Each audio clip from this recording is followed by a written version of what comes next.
Sa ngalan ng Ama at ng Anak at ng Espiritu Santo, Amen. sumainyo ang Panginoon. At sumaiyo rin. Magandang umaga po sa inyong lahat. Magandang umaga din po, Padre. Sa araw pong ito, ika-13 sa buwan ng Mayo, atin pong ipinagdiriwang ang mahal na Birhen ng Fatima. Kaya nawa sa ating pagdulog sa banal na Eukaristiyang ito, patuloy tayong makatanggap ng pagkalingang makaina upang patuloy tayong ilapit sa pagmamahal at kalinga din ng poong may kapal. Kaya taminin po muna natin ang ating mga kasalanan upang tayo maging marapat gumanap sa banal na pagdiriwang. Inaamin ko sa makapangyarihang Diyos at sa inyong mga kapatid na lubha akong nagkasala sa isip, sa salita at sa gawa at sa aking pagkukulang. Kaya isinasamo ko sa mahal na Birheng Maria, sa lahat ng mga anghel at mga banal, at sa inyong mga kapatid, na ako'y panalangin sa Panginoong ating Diyos.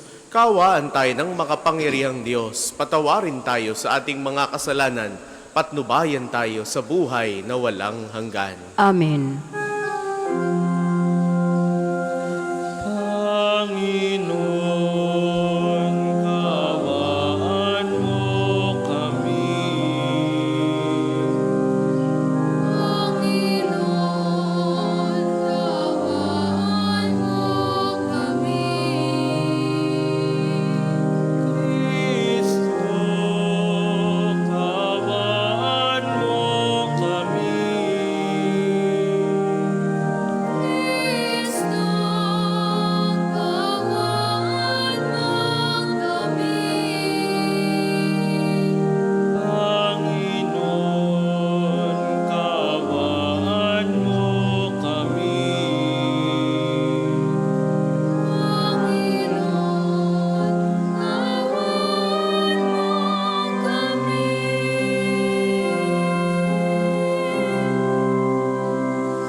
Manalangin tayo.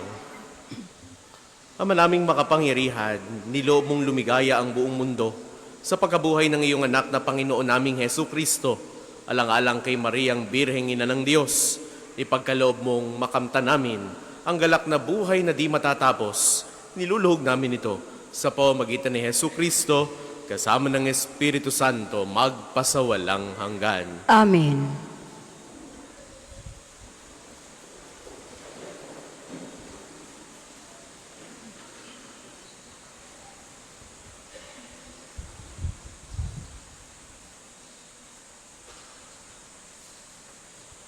Pagbasa mula sa aklat ni Propeta Isaías.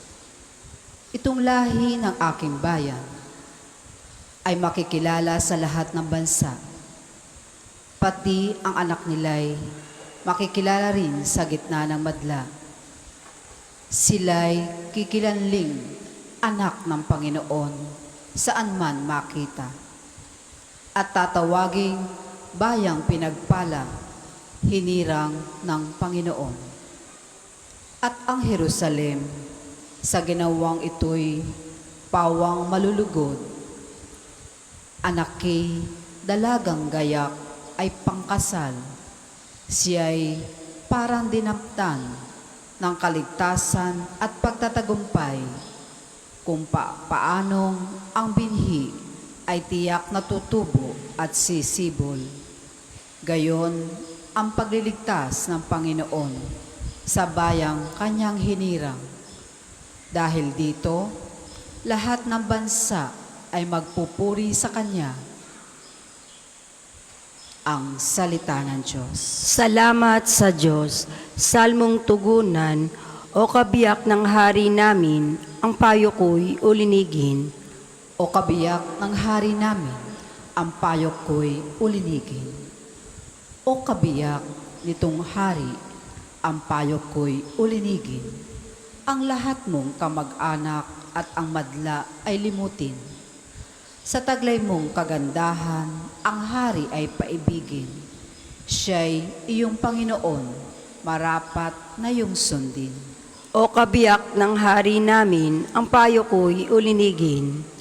Ang prinsesa sa palasyo'y Pagmasdan mo't anong ganda. Sinulid na gintong-ginto ang niyaring damit niya. Sa makulay niyang damit, sa hari ay pinapunta. Haharap sa haring yaong mga abay ay kasama. O kabiyak ng hari namin, ang payo ko'y ulinigin. Sama-samang masaya, ang lahat ay nagagalak na pumasok sa palasyo at sa hari ay humarap. Darami ang iyong supling, sa daigdig maghahari, kapalit ng ninuno, sa sindang mga. O kabiyak ng hari namin, ang payo ko'y ulinigin. Ang lahat po ay magsitayo.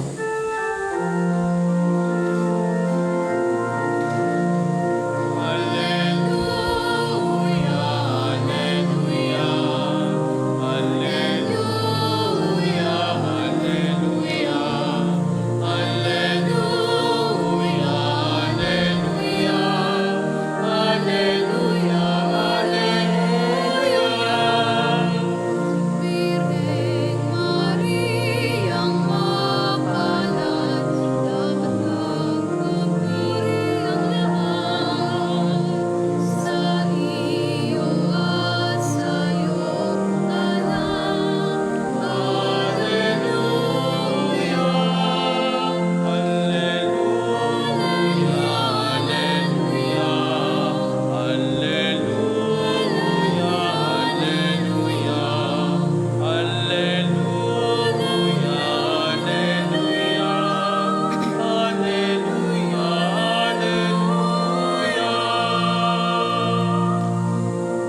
Sumainyo ang Panginoon. At sumaiyo rin. Ang mabuting balita ng Panginoon ayon kay San Lucas. Papuri sa iyo, Panginoon. Noong panahong iyon, samantalang nagsasalita si Jesus sa mga tao, may isang babaeng sumigaw mula sa karamihan at nagsabi sa kanya, "Mapalad ang babaeng nagdala sa inyo sa kanyang sinapupunan at nagpasuso sa inyo." Ngunit sumagot siya, "Higit na mapalad ang mga nakikinig sa salita ng Diyos at tumutupad nito." Ang mabuting balita ng Panginoon. Pinupuri ka namin, Panginoong Heso Kristo. Sa inyo pong lahat na naririto at nakikibahagi sa ating banal na pagdiriwang, sa mga sumasama po sa atin sa pamamagitan ng ating Facebook Live, sa lahat po ng mga pilgrims at mga deboto ni Santo Padre Pio yung naririto. Muli po ang pagbati sa bawat isa. Magandang umaga po sa inyong lahat. Kapag may mahalagang gustong iparating ang isang ina sa kanyang anak, ano ang ginagawa niya? Paulit-ulit na nagsasabi. Maaring karanasan ito ng mga bata, no? Ng mga anak. Nasasabihin ng inyong ina na, "Oy, kakain ka ha sa school, ito ang baon mo, huwag kang magpapatuyo ng pawis, uuwi ka ng maaga, diretso ka na dito sa bahay." And mothers do that repeatedly. Kahit sasabihin na ng anak na, "Mami, nasabi mo na yan kahapon. O naibilin mo na rin yan noong isang araw. Alam ko na yan, kabisado ko na yan." Paulit-ulit. Hindi dahil gusto niyang manakot, kundi dahil mahal niya ang kanyang anak. Ganyan po ang mensahe ng mahal na Birhen ng Fatima. Noon pong taong 1917, sa gitna ng digmaan, sa gitna ng takot at sa kaguluhan ng mundo, nagpakita ang mahal na Birhen ng Fatima sa 3 batang pastol, Lucia, Francisco, at Jacinta. Hindi siya dumating upang magdala ng takot, kundi ang bitbit ng mahal na inay, pag-asa. Hindi upang husgahan ng mundo, kundi para tawagin tayong magbalik loob sa Diyos. Kaya hanggang ngayon, parang inuulit pa rin ni Maria ang kanyang paalala, "Anak, manalangin ka. Anak, magbalik loob ka. Huwag mong kalimutan na mahal ka ng Diyos." The message of Our Lady at Fatima echoes up until today and throughout the world. Kaya mga minamahal kong kapatid, 3 mahalagang mensahe ang iniiwan ng mahal na Birhen ng Fatima para sa ating lahat. Una, pananalangin. Pray. Especially the rosary. Paulit-ulit na hinihiling ng Birhen ng pagdarasal ng Santo Rosario. Bakit? Dahil ang Rosario ay hindi lamang paulit-ulit ding dasal, ito ay paghawak natin sa kamay ni Maria upang ilapit tayo sa Diyos.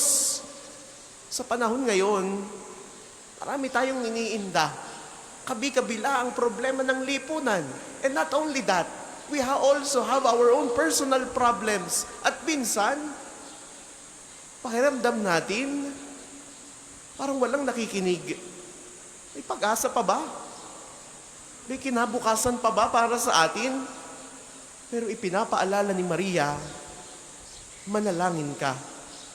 Huwag mawalan ng pag-asa. Ang pamilyang sama-samang nananalangin ay pamilyang mas matatag sa gitna ng pagsubok. Ikalawa, ang mensahe ng Birhen ng Fatima ay pagsisisi at pagbabalik loob. Hindi sekreto na ang mundo'y sugatan ng dahil sa kasalanan. Galit, kasinungalingan, inggit, pagkakanya-kanya, kaya nga nagkakaroon ng gera. Pero ang mensahe ng Fatima ay hindi wala ng pag-asa. Sa halip, ito po ay paanyaya. Bumalik ka sa Diyos habang may panahon. Repent and have mercy. Napakabuti ng Diyos. Kahit gaano tayo kalayo, handa siyang magpatawad kapag tayo nagsisi at nagpakumbaba. Kahuli-hulihan, ang pangako ng Birhen ng Fatima ay kapayapaan. Nagpakita si Maria noong panahon ng digmaan. At hanggang ngayon, marami pa ring mga digmaan, literally and figuratively. Hindi lang sa pagitan ng mga bansa, kundi sa loob ng mga tahanan at ng mga tao. May away sa pamilya, may tampuhan, may sugat na matagal na hindi naghihilom. At sinasabi si Ate ni Maria ngayon, hayaan ninyong si Kristo ang maghari sa inyong puso upang magkaroon ng tunay na kapayapaan. Hindi magkakaroon ng kapayapaan sa mundo kung walang kapayapaan ng puso. Peace will always begin with us. Pero mga minamahal kong kapatid, baka minsan iniisip natin, ordinaryo lang naman akong tao, simpleng mamamayan. Ano bang magagawa ko? Pero tandaan din natin, nagpakita ang mahal na Birhen ng Fatima sa mga simpleng tao, mga ordinaryong bata, sina Lucia, Francisco at Jacinta. Ngunit ginamit sila ng Diyos dahil marunong silang makinig. Hindi hinihingi ng Diyos na maging sikat tayo. Hindi hinihiling ng Diyos na maging makapangyarihan tayo. Ang hinihingi niya ay isang pusong marunong manalangin, marunong magtiwala, at marunong magmahal. Sa kapistahang pong ito ng mahal na Birhen ng Fatima, dalhin natin ang tatlong paalala ni Maria. Magdasal araw-araw, magbalik loob sa Diyos, at maging daan ng kapayapaan. At kapag dumating ang problema at kadiliman sa buhay, huwag po tayong matakot. May isang ina na patuloy na gumagabay sa atin patungo kay Jesus. Kaya't patuloy nating sambitin, to Jesus, through Mary. Mahal na Birhen ng Fatima, ipanalangin mo kami. Para po sa mga maghahandog ng sobre, pakihulog na lamang po sa buslo.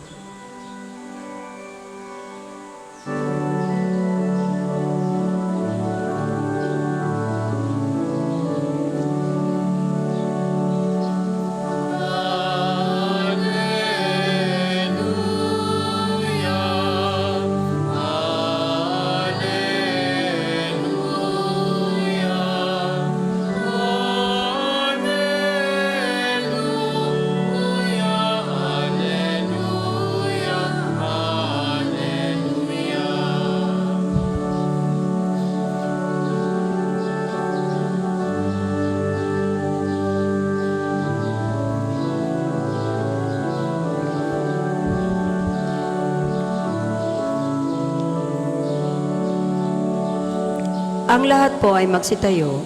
Manalangin kayo mga kapatid upang ang paghahain natin ay kalugdan ng Diyos Amang makapangyarihan. Tanggapin nawa ng Panginoon itong paghahain sa iyong mga kamay, sa kapurihan niya at karangalan, sa ating kapakinabangan at sa buong sambayanan niyang banal. Ama naming lumikha sa aming paghahain ngayon ng mahal na Birhe Ginugunita, kami humihiling na kami ay matulungan nawa ng iyong nagkatawang taong anak na naghain ng sarili sa krus na dambana at ngayon nabubuhay kasama mo at ng Espiritu Santo magpasawalang hanggan. Amen. Sumainyo ang Panginoon. At sumaiyo rin. Taas sa Diyos ang inyong puso at diwa. Itinasa namin sa Panginoon. Pasalamatan natin ng Panginoong ating Diyos. Marapat na siya ay pasalamatan. Ama naming makapangyarihan, tunay ngang marapat na ikaw ay aming pasalamatan. Ngayong ipinagdiriwang ang mahal na Birhen ng Fatima, bukod mong pinagpala sa babaeng lahat, ang mahal na Birheng totoong mapalad na iyong piniling maging ina ng iyong anak noong isugo mo siya bilang aming Mesiyas sa kapangyarihan ng Espiritong Banal. Ang Birheng Maria ay naging inang tunay ng iyong anak na kanyang isinilang bilang liwanag ditong sanlibutan. Kaya, kaisa ng mga anghel na nagsisiawit ng papuri sa iyo nang walang humpay sa kalangitan, kami nagbubunyi sa iyong kadakilaan. Santo, Santo, Santo, Panginoong Diyos ng mga hukbo. Napupuno ang langit at lupa ng kadakilan mo. Hosana sa kaitaasan, pinagpalang na paririto sa ngalan ng Panginoon. Hosana sa kaitaasan, Hosana sa kaitaasan. Kung hindi po kayang lumuhod, ay manatili pong nakatayo ng may paggalang. Ama naming banal, ikaw ang bukal ng tanang kabanalan. Kaya sa pamamagitan ng iyong Espiritu, gawin mong banal ang mga kaloob na ito upang para sa aming maging katawan at dugo ng aming Panginoong Hesukristo. Bago niya pinagtiis ang pusang loob na maging handog, hinawakan niya ang tinapay, pinasalamatan kaniya, pinagati-hati niya iyon, iniabot sa kanyang mga alagad at sinabi, "Tanggapin ninyong lahat ito at kanin. Ito ang aking katawan na ihahandog para sa inyo."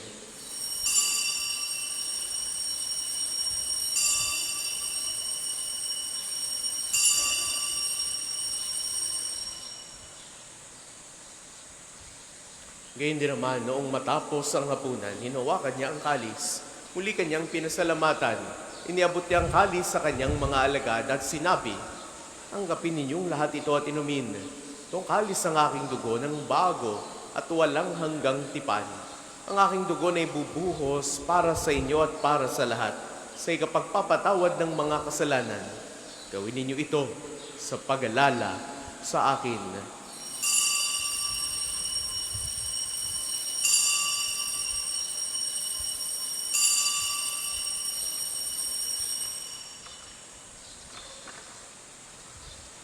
Ipagbunyi natin ang misteryo ng pananampalataya. Si Kristo'y namatay, si Kristo'y nabuhay, si Kristo'y babalik sa wakas ng panahon. Ama, ginagawa namin ngayon ang pag-alala sa pagkamatay at muling pagkabuhay ng iyong anak. Kaya tiniaalay namin sa iyo ang tinapay na nagbibigay buhay at ang kalis na nagkakaloob ng kaligtasan. Kami ay nagpapasalamat dahil kami iyong minarapat na tumayo sa harap mo para maglingkod sa iyo. Sinasamo namin kaming magsasalo-salo sa katawan at dugo ni Kristo ay mabuklod sa pagkakaisa sa pamamagitan ng Espiritu Santo. Ama, lingapin mo ang iyong simbahang laganap sa buong daigdig. Puspusin mo kami sa pag-ibig. Kaysa ni Leon na aming Papa, ni Gilbert naming Obispo at ng Tanang Kaparian, alalahanin mo rin ang mga kapatid naming nahimlay nang may pag-asang sila'y muling mabubuhay. Gayon din ang lahat ng mga pumanaw. Kaawaan mo sila at patuloyin sa iyong kaliwanagan. Kaawaan mo at pagindapatin kaming lahat na makasalo sa iyong buhay na walang wakas, kaisa ng mahal na Birheng Maria, na ina ng Diyos, ni San Jose na kanyang kalinis-linisang esposo, kaysa ng mga apostol at ng lahat ng mga banal, tulad ni Santo Padre Pio na namuhay dito sa daigdig ng kalugod-lugod sa iyo, may pagdiwang nawa namin ang pagpupuri sa ikararangal mo sa pamamagitan ng iyong anak na aming Panginoon, Hesu Kristo. Sa pamamagitan ni Kristo, kasama niya at sa Kanya ang lahat ng parangal at papuri ay sa iyo, Diyos amang makapangyarihan, kasama ng Espiritu Santo magpasawalang hanggan. Amen, amen, amen.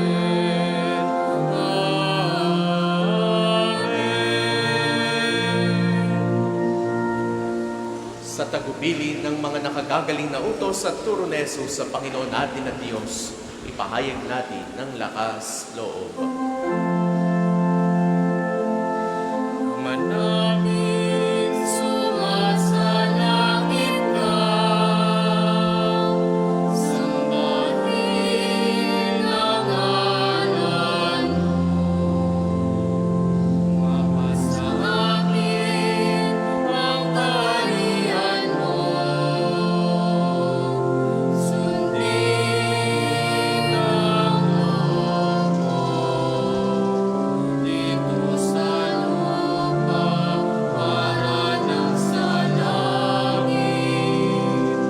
Bigyan mo kami ngayon ng aming kakanin sa araw-araw.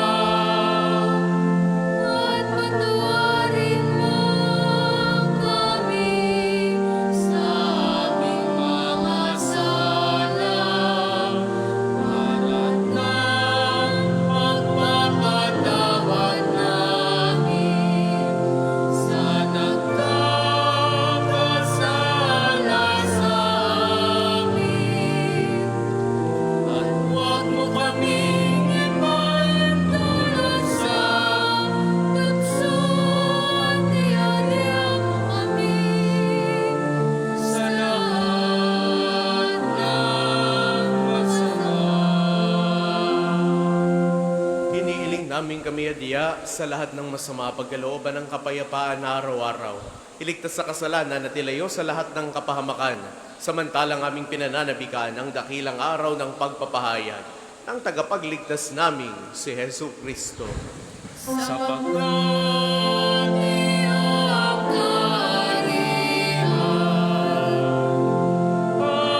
ang kapangyarihan at ang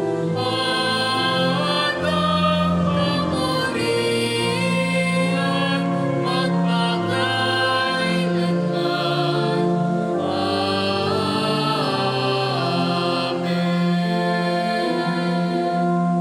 Panginoong Jesucristo, sinabi mo sa iyong mga apostol, kapayapaan ang iniiwan ko sa inyo, ng aking kapayapaan ang ibinibigay ko sa inyo. Tunghayan mo ang aming pananampalataya at huwag ang aming mga pagkakasala. Pagkalooban mo kami ng kapayapaan at pagkakaisa ayon sa iyong kalooban, kasama ng Espiritu Santo magpasawalang hanggan. Amen. Ang kapayapaan ng Panginoon ay laging sumainyo. At sumaiyo rin. Magbigayan kayo ng kapayapaan sa isa't isa. Peace be with you. Kordero ng Diyos na nag-aalis ng mga kasalanan ng sanlibutan, maawa ka sa amin. Kordero ng Diyos na nag-aalis ng mga kasalanan ng sanlibutan, maawa ka sa amin. Kordero ng Diyos na nag-aalis ng mga kasalanan ng sanlibutan, ipagkaloob mo sa amin ang kapayapaan. Kung hindi po kayang lumuhod, ay manatili pong nakatayo ng may paggalang. Ito ang kordero ng Diyos. Nag-aalis ang mga kasalanan ng sanlibutan. Mapalad ang mga inaanyayahan sa kanyang piging. Panginoon, hindi ako karapat-dapat na magpatuloy sa iyo, ngunit sa isang salita mo lamang ay gagaling na ako.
Ang lahat po ay magsitayo.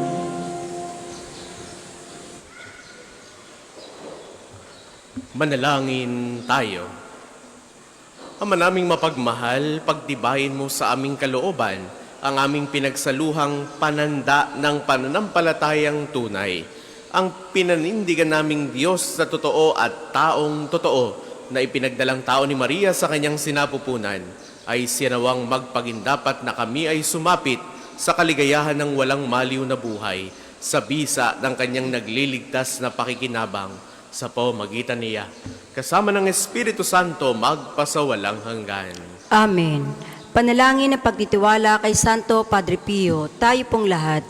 Padre Pio, taga Pietrelcina, mongheng banal, pintakasing santo ng milenyong kasalukuyan, gabay namin sa pagtahak sa landasing makalangit, takbuhan sa pangangailangan, huwaran ng pagtitiis. Sa'yo namin nilalapit aming mga kagipitan, sa'yo po binibilin kalusugan at kabuhayan.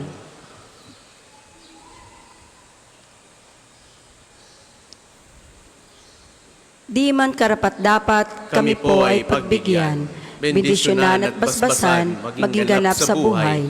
Lumayo nawa kami, umiwas sa kasalanan, lumapit lagi sa Diyos, maging matatag at matibay. Sa mabuting balita ng pagliligtas, turuan mo kami nawa, sa tuwi na ay makinig, magnilay at sumampalataya.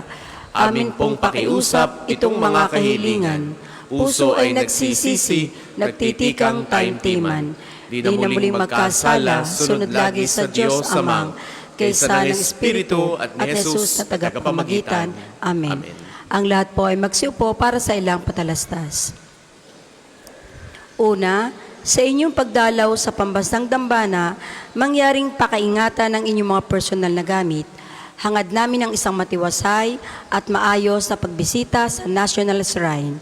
Ikalawa, nais po naming ipagbigay alam sa inyo ng Padre Pio Healing Bundle ay available sa ating mga tindahan. Ang langis na kasama nito ay may halo ng langis mula sa puno ng olibo na binasbasa ni Padre Pio nung siya'y nabubuhay pa. Naway maging daan ng ating Healing Bundle sa pagkakamit ng kagalingan mula sa Diyos. Ikatlo, inaaniyahan ng lahat na nagnanais maging kasapi ng Kompradiya ni Santo Padre Pio, isang samahan na nangunguna sa pagdarasal at debosyon sa Kanya. Kayo po ay makapag-ugnayan lamang sa ating opisina para sa pagpapalista at mga detalye. Ikaapat, mga kapiyo, muli tayong magkakaroon ng libreng tuli sa darating na ika-23 ng Mayo para sa unang 200 lalaki. Magpalista lamang sa ating opisina at hanapin si Miss Bernadette. Ikalima, bilang paghahanda sa nalalapit na kaarawan ni Santo Padre Pio, tayo po ay magkakaroon ng programang Little Padre Pio Photo Contest. Inaaniyahan ang mga batang lalaki edad 5 hanggang 12 na magbihis gaya ni Santo Padre Pio. Ang bata ay kukunan ng larawan na ipadadala sa official email ng Pambansang Dambana hanggang May 15. Sa May 16 po ang posting ng mga official entries. Tunghayan ang kumpletong mechanics sa ating Facebook page. Nawa, ang buhay ni Padre Pio ay ipamalas natin at maging inspirasyon at huwaran para sa ating mga kabataan. Ika-6, sa darating na May 25, ay ipagdiriwang natin ang kaarawan ni Santo Padre Pio. Magkakaroon tayo ng 3 araw na paghahanda mula ika-22 hanggang ika-24 ng Mayo sa ganap na ika-5 ng hapon at ika-6 naman ng hapon kapag araw ng linggo. Ang misa para sa pagdiriwang ng kanyang kaarawan at healing liturgy ay gaganapin sa May 25 sa ganap na ika-9 ng umaga. Inaaniyahan po kayong lahat na magpamisa at mag-alay ng mga kandila. Makipag-ugnayan lamang po sa ating pamisahan para sa inyong mga intensyon. Maraming salamat po at pagpalain tayong lahat ni Santo Padre Pio. Ang susunod pong misa ay sa ganap na ika-12 ng tanghali. Maraming salamat po at mangyaring panatilihin natin ang kalinisan, katahimikan at diwa ng pananalangin sa loob at labas ng ating mga simbahan. Ang lahat po ay magsitayo para sa pagbabasbas ng religious articles. Mga kapatid, manalangin tayo sa Diyos sa mang makapangyarihan upang tayo ay maging kawangis ni Kristo sa taimtim na pagdalangin sa tulong ng mga larawan at mga dasalan. Manalangin tayo. O Diyos, Ikaw ang bukal ng lahat ng pagpapala at biyaya. Ibuhos po ninyo ang inyong bendisyon sa mga gamit na ito sa pananalangin, mga rosaryo, imahen, dasalan, langis, miracle rob sa diling bundle sa nagpapaalala ng iyong kabutihan, kabanalan at pagmamahal sa amin, upang ang lahat na dumulog at magdasal gamit ang mga ito ay magtamo ng iyong awa at biyaya. Loobin mong tularan namin ang kabanalan at aral ni Kristo at ng mga santo magpasawalang hanggan. Amen. Tayo pong lahat, Ama namin sumasalangit ka, sambahin ang ngalan mo, mapasa amin ang kaharian mo, sundin ang loob mo dito sa lupa para nang nasa langit. Bigyan mo kami ngayon ng aming kakanin sa araw-araw at patawarin mo kami sa aming mga sala para na ang pagpapatawad namin sa mga nagkakasala sa amin. At huwag mo kaming ipahintulot sa tukso at iadya mo kami sa lahat ng masama. Amen. Aba, Ginoong Maria, napupuno ka ng grasya, ang Panginoong Diyos ay sumasa iyo. Bukod kang pinagpala sa babaeng lahat at pinagpala naman ang iyong anak na si Jesus. Santa Maria, Ina ng Diyos, ipanalangin mo kaming makasalanan, ngayon at kung kami mamamatay. Amen. Papuri sa Ama at sa Anak at sa Espiritu Santo, kapara nung una, ngayon at magpasawalang hanggan. Amen. Papuri sa Ama at sa Anak at sa Espiritu Santo, kapara nung una, ngayon at magpasawalang hanggan. Amen. Papuri sa Ama at sa Anak at sa Espiritu Santo, kapara nung una, ngayon at magpasawalang hanggan. Amen. Sumainyo ang Panginoon. At sumaiyo rin. Naway pagpalain kayong lagi ng makapangyarihan at nagmamahal sa ating Diyos, ang Ama at Anak at Espiritu Santo. Amen. Taglay ninyo sa inyong pag-alis ang kapayapaan ni Kristo. Salamat sa Diyos.